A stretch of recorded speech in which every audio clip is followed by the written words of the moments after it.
Welcome to Spitbucket, where Suzette and I have been let loose on the streets of Sydney once again. Out and about.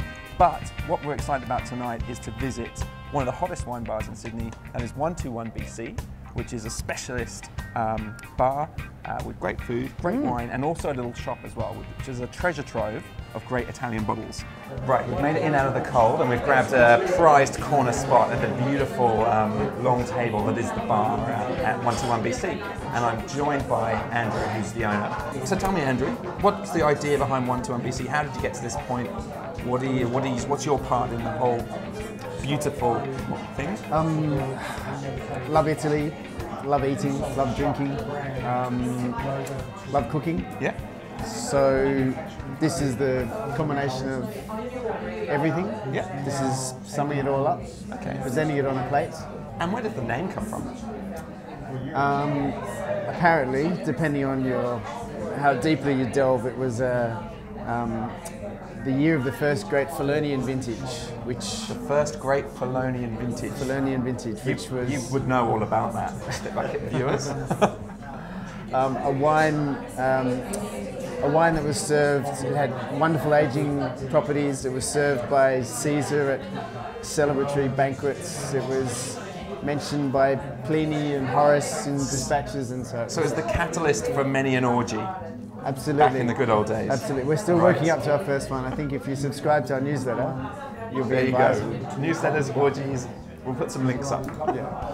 So I'm very excited to be back here in the kitchen. Well, to be honest, it's not really back at all. I think that's one of the really nice things about 121 BC. The kitchen is like here, and you're sitting out there kind of watching all the action happen. So speaking of, I've just got John here who's going to tell me a little bit, hopefully, about that plate that's just behind you there, John.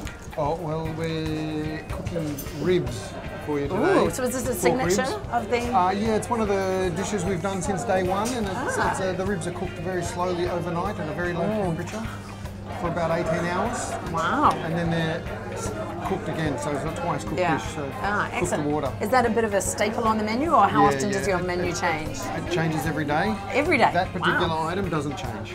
Oh, hang on. Watching it happen. Or that'll be the Murray River sea salt. And pepper. Bit of pepper. Give it a toss. I always wanted to be able to do that. Can never do that. And we just use these, on the boards. these chopping boards here and just lay them out. Oh no, this is going to be so messy to try and eat, isn't it? And a bit of more salt, because when you're drinking you need a little extra salt. Right, you need a little extra salt. Why do we need a little bit of extra salt? And a bit of rosemary. Oh, yum. We just think, they're small dishes that they're not main courses, so they need a bit more flavour, a bit more salt, a bit more. So is it designed to kind of go with the wine, not to kind of sit here and eat a big meal? And That's right, that's right. The food is very much in the background. Yeah. As you know, we put a lot of energy into the food. It's all about the wine. Beautiful. And the food is designed to complement the wine. Excellent. Oh my goodness. So that meat just is very tender, falls off the bone. It just falls off the bone, and it's got this. What was that glaze you put on it? It's a balsamic sticky. reduction. Oh, it's amazing. And you're right. It's got a good hit of salt, and you get the rosemary. It's amazing. Yeah. Right, I'm just going to sit here and scoff this and not tell Dan at all. And I will too. You guys can go now. It's all good. I'm fine here. You join us at the business end of 121 BC.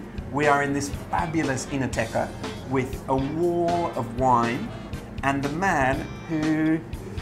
We talked about some orgies with Andrew earlier, the name, orgies, and I would say that you are really the master of the orgy here, in terms of this is your domain, this is where the most fantastic selection of interesting Italian wine lives.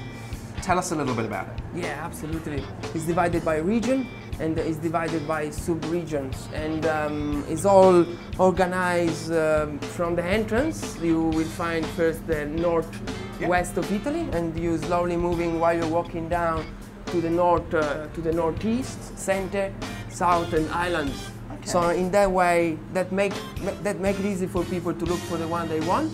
Yep. Let us know under the video what is your favourite Italian grape variety.